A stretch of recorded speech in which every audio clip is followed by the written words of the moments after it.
Hi, I'm Ravina Singh and welcome back to my channel Homestyle with Ravina. See that tall box there? I have just been to IKEA and I have something to share with you. So that's the name of the product I bought from IKEA. I refuse to try and pronounce that.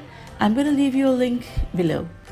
Introducing the object of my affection.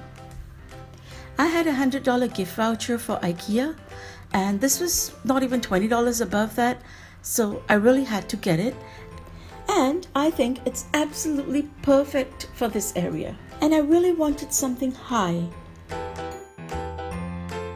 I have absolutely wanted something vertical for this area of the house for some time now, but I was just not able to find the right piece until this came on sale. And if you look at my living room, it's absolutely, would use the word horizontal, because there's nothing high. Everything is at that low level. And I definitely wanted to break that monotony. And you can also see I have not gotten around to putting up my fresh decor yet. I have been busy with a few things and I wanted to get this cupboard in place before I did anything else. And I haven't really mounted this onto the wall yet. You want to make sure that you have it in the perfect spot before you start drilling holes in your walls. For this shelving, I'm quite certain it's going to stay here. I want to share with you the one thing that bothered me a little bit. As you can see, the curtain ends exactly where it should, but the curtain tie back sort of extends into the shelving itself.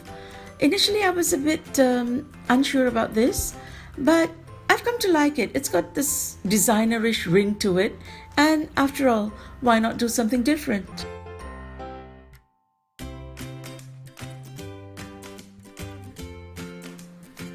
Step 1, you want to clear an area near your shelving that you're going to use to collect all your decor on while you decide how to go about it.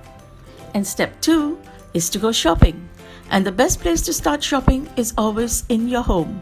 Look for things that you haven't used for a while, things that are in storage, things that you want to change the place of just to, renew the look. So here's what I have collected. Some of the things that you might want to use would be family photos in photo frames. You want to have something that's alive, something high, and something low.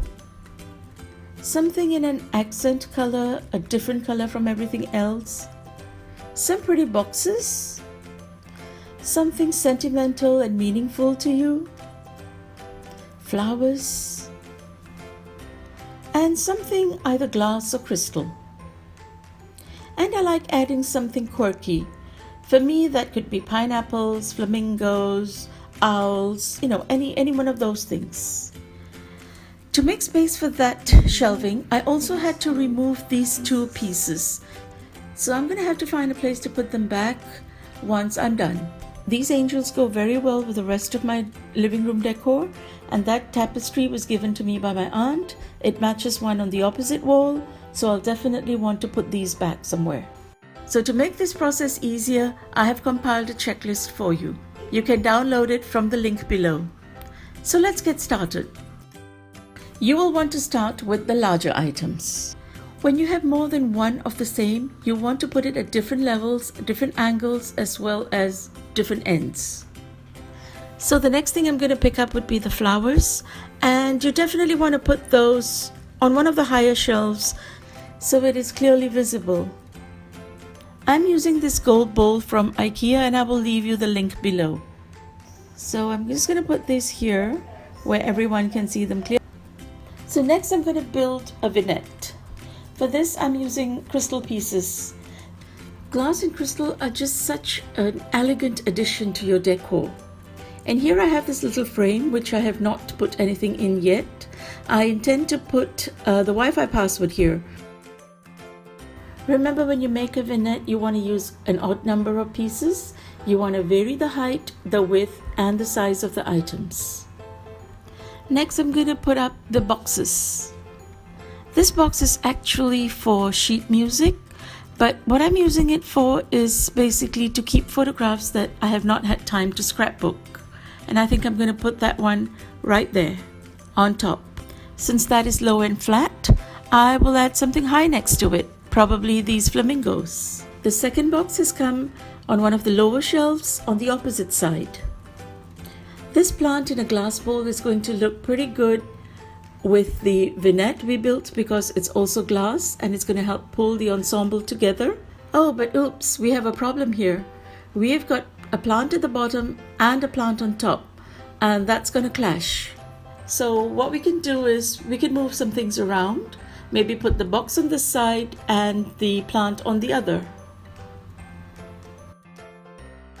This is a glass tray with some crystal pieces in it. So we can try putting this below the vignette. So again, the glass is going to pull the look together. And then I've got these candlesticks that I bought recently, which I have not got candles for yet.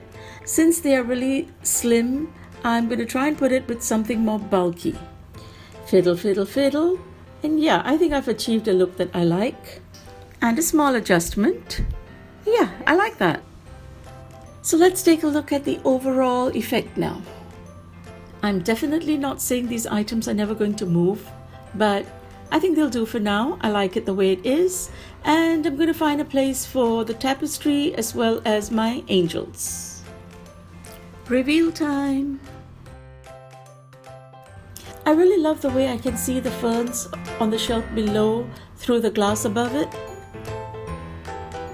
And I'm really glad I got to display this box. My mom gave this to me some 30 years ago maybe, and it's just been lying in the cupboard since. I'm so glad to have found a beautiful place for it, and my mom really appreciated it when I showed it to her. As you can see, the bottom shelf is wooden, not glass, so I thought this would be the ideal place to put rather heavier pieces. So I do think they are ideal for the bottom shelf. I hope you have taken some ideas back with you to manage your decor. If you haven't already, please subscribe to my channel and do give me a thumbs up if you have enjoyed this video. I will be back with another video soon. Until then, happy homemaking.